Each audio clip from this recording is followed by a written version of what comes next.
Salut à tous et bienvenue sur AZ237. Amy Donovan, une jeune néerlandaise, a surpris son père avec une maîtresse dans un restaurant de la ville d'Amsterdam. Elle a alors élaboré un plan pour leur donner une leçon. Regardons ce qu'elle a fait.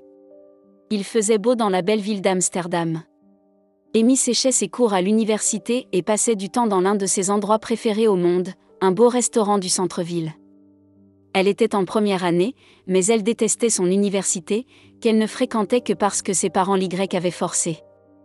Ils insistaient pour qu'elle étudie la médecine, mais son rêve était de devenir peintre. Elle était passionnée par les arts visuels et avait hâte d'avoir son premier atelier. Elle se rendait toujours dans ce restaurant lorsqu'elle voulait sécher les cours, car ses parents vivaient à l'autre bout de la ville et elle était sûre de ne pas les croiser là-bas. Jetant un coup d'œil à sa montre, elle réalisa qu'il était temps de rentrer chez elle. Mais alors qu'elle se leva pour payer son café, une voix singulière et très familière provenant du fond du restaurant attira son attention. Rapidement, elle s'affaissa sur sa chaise, jetant des coups d'œil furtifs autour d'elle, essayant de localiser la source de cette voix. C'est alors qu'elle remarqua, à une table éloignée et isolée, un couple composé d'un homme d'âge mûr et d'une belle jeune femme. L'homme flirtait avec sa compagne, la courtisait et la complimentait bruyamment. Amy était stupéfaite par ce qu'elle voyait, elle n'arrivait même pas à bouger. Elle avait même l'impression d'halluciner et devenait de plus en plus nerveuse. Pourtant, la situation était bien réelle. En fait, l'homme d'âge moyen était son père, et la jeune femme qui l'accompagnait était clairement sa maîtresse.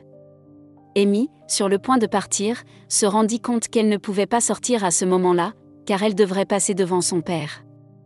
Elle décida donc de rester assise et d'observer furtivement ce couple inhabituel. La femme qui l'accompagnait était beaucoup plus jeune que sa mère, elle semblait même avoir l'âge d'Amy. Elle avait des cheveux longs et une silhouette digne des plus grands défilés de mode du monde. Amy essaya d'écouter leur conversation.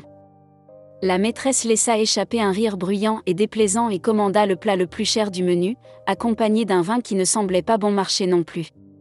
Amy s'agrippa à la table et résista à l'envie d'appeler immédiatement sa mère pour lui raconter ce qu'elle voyait. Elle composa même le numéro de sa mère mais décida d'attendre et de voir comment les choses allaient se dérouler. Son père et l'étonnante femme sont partis 1 heure après avoir dégusté leur repas. Par la fenêtre, Amy a également vu son père embrasser passionnément la femme à l'intérieur de la voiture. Ensuite, la maîtresse est sortie lentement de la voiture et a tourné au coin de la rue. Son père s'est éloigné. À ce moment-là, Amy la suivit discrètement, sans donner l'impression qu'elle la suivait. Elle n'était pas sûre de ce qu'elle faisait ni pourquoi, mais elle savait qu'elle devait aller au fond des choses. Heureusement, la femme n'est pas allée bien loin. Elle est entrée dans le salon de beauté le plus proche et est restée à l'intérieur. À travers les grandes fenêtres du salon, Amy l'a vue revêtir un uniforme et commencer à s'occuper des ongles d'une cliente. Amy s'est alors rendu compte qu'elle travaillait là et a élaboré un plan astucieux. Sans attendre, elle composa le numéro du salon de beauté. Elle demanda un rendez-vous pour des ongles, suggérant qu'une amie lui avait recommandé l'une des manucures du salon. Décrivant la belle et grande femme qu'elle avait vue, elle a pris rendez-vous, apprenant au passage qu'elle s'appelait Gilles. En quelques jours, Amy allait se faire les ongles par la maîtresse de son père. Il est difficile de décrire les émotions d'une fille qui découvre que son père a trahi sa mère bien-aimée. Pendant cette période, elle l'évitait à la maison car le voir lui rappelait instantanément les scènes malheureuses dont elle avait été témoin au restaurant. Elle prenait ses distances avec son père, mais continuait d'essayer de comprendre ses actes. Ses parents avaient toujours été des modèles, et elle ne pouvait pas imaginer que quelqu'un détruise le bonheur de leur famille. La simple idée que sa mère puisse avoir le cœur brisé par la trahison de son père était douloureuse, car elle aimait profondément sa mère et ne voulait pas que son père lui fasse du mal. Elle aimait aussi son père, mais elle était furieuse contre lui, surtout pour ses faux-semblants et ses excuses concernant ses allées et venues. Pourtant, Amy persistait dans son plan, déterminée à en savoir plus sur Gilles avant de décider d'en informer sa mère et de décider de la suite des événements. Amy arriva à l'heure au salon pour sa manucure. Pendant que Gilles s'occupait de ses ongles, elle discutait de divers sujets. Amy l'observait, essayant de comprendre ce que son père lui trouvait. Gilles était indéniablement belle et charmante, 23 ans, grande, avec des lèvres pulpeuses. Mais Amy a vite remarqué qu'elle portait des bijoux en toque et des parfums bon marché. Son père ne dépensait donc pas beaucoup pour sa maîtresse.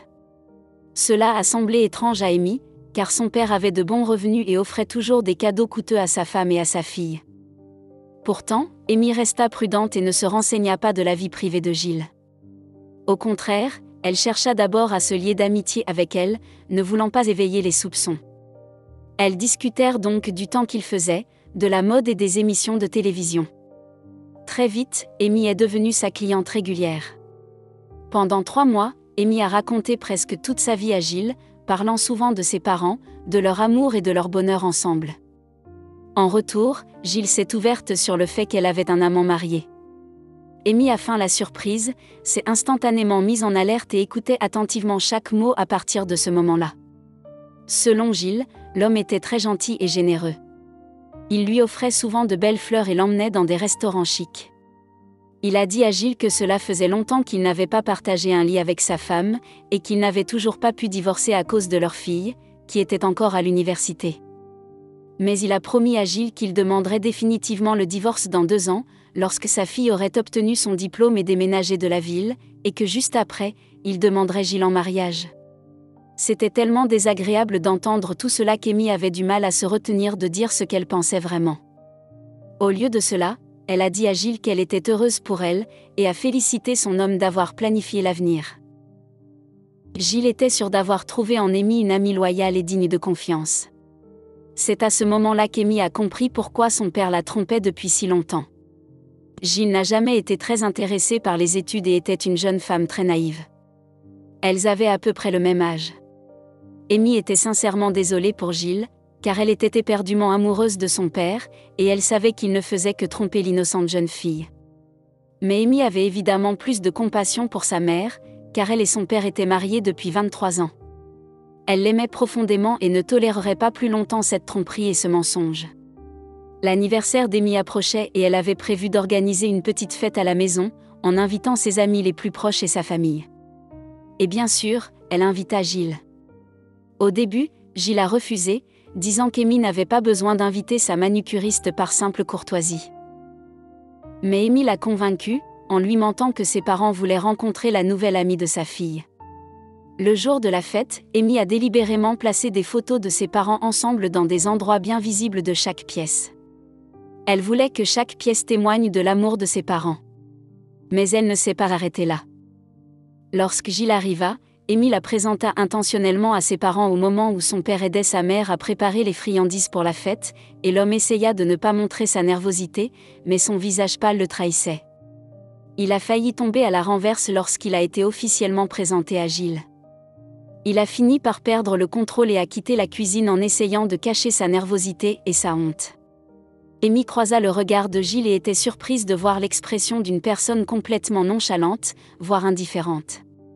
Il était étonnant qu'elle parvienne à rester aussi calme, même dans une situation aussi tendue. Amy soupçonnait même qu'elle avait compris tout le plan, mais elle n'allait pas laisser l'amante de son père s'en sortir si facilement. Elle continua à parler des vacances en famille et des nombreux cadeaux que son père offrait à sa mère. Peu après, Amy lui a fait visiter la grande maison, montrant à Gilles des photos du couple heureux dans chaque pièce, expliquant chaque photo en détail. Le visage de Gilles se crispa. Il semble qu'elle commençait à perdre son sang-froid. Elle est restée assise pendant le reste de la soirée avec un air sérieux sur le visage, complètement déplacée et apparemment en colère. À plusieurs reprises, le père d'Amy et Gilles se sont croisés à la fête, mais ils ont fait semblant de ne pas se connaître. Gilles n'en pouvait plus et avait compris tout le plan d'Amy, réalisant que l'homme se sépare ou non, elle serait toujours la maîtresse et non sa femme, car il ne voulait manifestement pas quitter cette maison, ni quitter sa femme actuelle, et le voyait enfin comme le menteur qu'il était. Gilles a posé sa coupe de champagne sur la table, a murmuré quelque chose comme quoi elle se sentait mal et s'est précipitée vers la sortie. Amy ne l'a plus jamais revue, pas même au salon de manucure où elle travaillait, lorsqu'elle s'y est rendue quelques mois plus tard.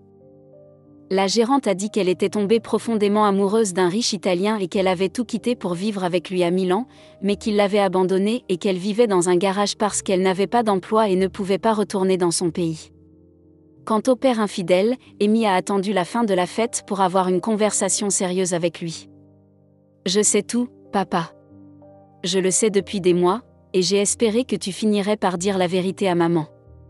Je t'aime, mais ma déception a été immense, et tu dois dire tout cela à maman dès que possible, avant que je ne le fasse. J'espère que tu reprendras tes esprits et que tu prendras la bonne décision, a déclaré la fille en retenant ses larmes. Le lendemain, le père a rencontré sa femme et lui a raconté toute l'histoire et sa regrettable trahison. Finalement, la femme a demandé le divorce sur le champ, déclarant qu'elle ne s'était jamais sentie aussi trompée de sa vie. Des années plus tard, elle a trouvé un autre homme qui respectait et aimait vraiment la femme avec laquelle il était. Amy a décidé de pardonner à son père, qui n'a jamais oublié la femme incroyable qu'il avait perdue.